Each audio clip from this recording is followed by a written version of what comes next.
कायदे में रहोगे तो फायदे में रहोगे।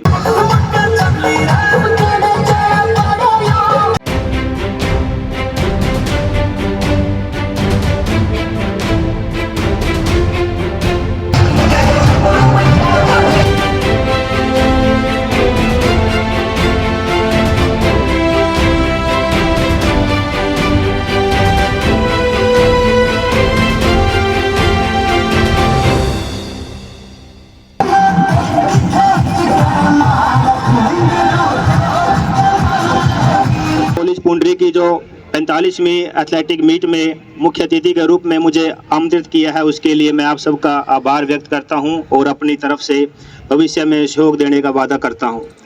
खेल व्यक्ति के जीवन में महत्वपूर्ण भूमिका निभाते हैं। शारीरिक विकास, शरीर चुस्त दुरुस्त रहता है। खेलों में नेतृत्व की कला विकसित होती है और सामूहिक चेतना का विकास होता है। खेलों में भाग लेने वाला व्यक्ति नशे से दूर रहता है। व्यक्ति के कार्य करने के तरीके में गति और सक्रियता लाता है। हमें धैर्य, समयबद्धता, अनुशासन सिखाते हैं। शरीर की रोग प्रतिरोध क्षमता बढ़ती है। खेलों में राष्ट्रभक्ति की भावना का विकास होता है। हरियाणा सरकार ने खेल नीति बनाई है। राष्ट्रीय अंतर्राष्ट्रीय स्तर पर पदक पाने वाले खिलाड़ियों को सरकारी नौकरी प्रदान की जाती है और खिलाड़ी अपने माता पिता का नाम रोशन करते हैं। हरियाणा ने ओलंपिक स्तर की प्रतियोगिता के अनुसार पुरस्कार की राशि भी फिक्स की हुई है। ओलंपिक और पैरालंपिक खेलों की बात करें तो इसमें गोल्ड मेडल जीतने वाले को 6 करोड़, सिल्वर मेडल जीतने वाले को 4 करोड़, ब्रोंज मेडल जीतने वाले को 2.5 करोड़ की राशि दी जाती है। साथ में सरकारी नौकरी भी दी जाती है। हरियाणा का न केवल राष्ट्रमंडल खेलों में बल्कि ओलंपिक खेलों में भी अनेक खिलाड़ियों ने मेडल जीतकर देश का नाम रोशन किया है। इसलिए सभी विद्यार्थियों से अनुरोध करता हूं कि अनुशासन में रहकर विभिन्न प्रकार की खेल स्पर्धाओं में अपना शानदार प्रदर्शन करें। और मैं पुनः डॉक्टर प्राचार्य डॉक्टर सुभाष तंवर जी का भी धन्यवाद करता हूं कि जो उन्होंने मुझे बुलाया और इतना मान सम्मान दिया। और मैं ये भी कहना चाहता हूं सभी बच्चों से, बच्चों जो फैसिलिटी आपको मिलनी चाहिए थी वो नहीं मिल पा रही है। और मैं वादा करता हूं अगले 2 साल में हम अपने पुंडरी हलके में जितने भी स्टेडियम हैं, जो जितने भी खेल स्टेडियम हैं, हमारे पास 5 बड़े स्टेडियम हैं और 10 छोटे स्टेडियम हैं, मिनी स्टेडियम हैं। हम अगले 2 साल में जितने भी स्टेडियम हैं सबको अपग्रेड करेंगे और सब के सब में जो खेल नर्सरी है सब लेके आएंगे ताकि मेरे हलके के बच्चे खेलों में आगे बढ़ सकें और अपने समाज को, अपने हलके को, अपने देश को विकसित करने में सहयोग दें। बच्चों, मैं आपसे अनुरोध करूंगा कि आपने नशे से दूर रहना है। नशा बहुत सारी बुराइयों की जड़ है। हम देखते हैं जो नशा माफिया होते हैं आजकल वो ज़्यादा हावी हैं और ऐसे बच्चों को टारगेट करते हैं जो फाइनेंशियली स्ट्रॉन्ग होते हैं। आपने इनसे दूर रहना है। अपने शिक्षा पे ध्यान देना है, खेलों पे ध्यान देना है। और मेरा एक ही मकसद है कि अपने पुंडरी को सबसे पहले विकसित करके जो केंद्र सरकार है उसको एक गिफ्ट देना है। मेरा दिन रात एक ही मकसद है कि अपने पुंडरी को शिक्षा में, स्वास्थ्य में, सुरक्षा में, सेफ्टी में नंबर 1 लेके आना है। क्राइम में 0, नशे में 0, शिक्षा में 100%, स्वास्थ्य में 100% लेके आना है। हम सबका अब एक ही मकसद है, हम सब ने मिलके अपने पुंडरी हलके को बहुत आगे लेके जाना है। और मैं वादा करता हूँ आप लोगों से, मेरा जीवन का एक ही मकसद है, सिर्फ अपने देश को विकसित करना। जब तक मेरा देश विकसित नहीं होगा मैं भी चैन की नींद नहीं सोऊंगा। और इसलिए मैं राजनीति में आया हूँ। कुछ लोग मुझे बोलते थे जब मैं राजनीति में आया कि आप राजनीति में तो आ गए हो, आपको पता है कि भारतीय जनता पार्टी दुनिया की इतनी बड़ी पार्टी है, उसका टिकट भी मिलना मुश्किल है। मैंने कहा जब ठान लो, तो मैंने ठान लिया। कहते हैं ठान लो तो जीत है और मान लो तो हार है। तो मैंने ठान लिया कि अब मैंने सेवा करनी है अपने पुंडरी हलके की, अपने देश की।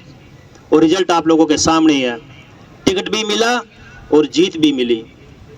और जब से जीत मिली है तब से आज तक सिर्फ एक ही बात है, एक ही सपना है कि पुंडरी को नंबर 1 बनाना है। बच्चों, आप पे बहुत बड़ी जिम्मेवारी आने वाली है, क्योंकि अपना देश डेवलपिंग कंट्री है, डेवलप कंट्री नहीं है। इसको भी डेवलप करना है। देश से बढ़कर कुछ नहीं होता।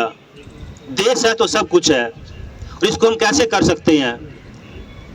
आप खेलों में भाग लेके मेडल्स लाके अपने देश का, अपने गांव का मान सम्मान बढ़ा सकते हो। और मैं वादा करता हूं अगले 2 सालों में कोई भी स्टेडियम ऐसा नहीं होगा जहां पे खेल नर्सरी नहीं हो। ऐसा कोई स्कूल नहीं होगा जहां पे बच्चों को खेल बढ़ाने के लिए, बच्चों को खेलों की भावना को और खेल बच्चे आगे बढ़े, ऐसी कोई नर्सरी मैं यहाँ नहीं छोड़ूंगा कि ना हो। सारी की सारी नर्सरी यहाँ अपने पुंडरी हल्के में लेके आऊंगा। अब आप लोगों का एक ही काम है, पढ़ना लिखना और देश का नाम रोशन करना, नशे से दूर रहना। बच्चों आप देखते हो आजकल जो ये ट्रैफिक के जो रूल हैं, जो नियम हैं, ये मैंने नहीं बनाए हैं, ये ऑलरेडी बने हुए हैं। सिर्फ मैंने तो इनको फॉलो करने के लिए बोला है, और इसमें हमारी सुरक्षा है। सोचिए, आप अपने माता पिता के अकेले संतान हो। मैं नहीं चाहता कि कोई ऐसी घटना घटे और उसके बाद सोचिए आपके माता पिता पे क्या बीतेगी, जिसकी एक ही संतान थी और वो चली गई। क्या आप अपने माता पिता से प्यार नहीं करते? मैं भी आप प्यार नहीं करते होंगे, लेकिन मैं करता हूं। मैं अपने हल्के से प्यार करता हूं। तो जो मैंने ये एक मुहिम छेड़ी है, तो आप इसमें मेरा साथ दें। और जो बच्चे ये समझ गए, जो ये बुलेट चलाते हैं कि भी हमारा क्या बिगाड़ लेंगे, मैं तो ऐसे ही चलाऊंगा, बच्चों आपकी जो जिद है वो गलत है। ये सभ्य समाज में स्वीकार्य नहीं है। आपने अगर नाम रोशन करना है तो खेलों में कीजिए। इसमें क्या बढ़ाई है? पटाखे मार के आपने अपने बुलेट को मॉडिफाई कर लिया, इसमें कौन सी बढ़ाई है? इसमें कोई बढ़ाई नहीं है, इसमें सिर्फ बुराई है।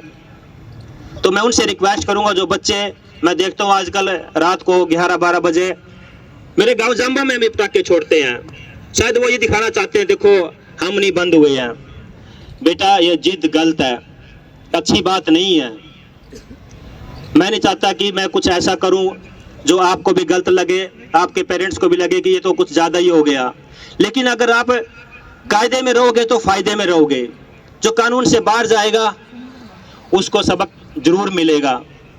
और मैं वादा करता हूं कि अपने पुंडरी को खेलों की हब बनाऊंगा। मेरा मिशन है, मैं उस मिशन पे निकल पड़ा हूं। अब आप लोगों का एक ही काम है, पढ़ना लिखना और खेलों में आगे बढ़ना। आप लोगों ने मेरी बात को बड़े ध्यान से सुना, मैं इसका धन्यवाद करता हूं। जितने भी गुरुजन यहाँ पे आए हैं, आप लोगों ने मुझे बुला के जो मान सम्मान दिया, मैं उसका भी धन्यवाद करता हूं। और हमेशा जब भी मुझे आपको जिम्मेवारी सौंपोगे, मैं उसको बड़ी निष्ठा से निभाऊंगा। तो इसके लिए मैं अपनी वाणी को विराम देता हूं और आप लोगों का पुनः बहुत बहुत धन्यवाद करता हूं। Thank you. एक जोर से नारा दीजिएगा, भारत माता की। धन्यवाद।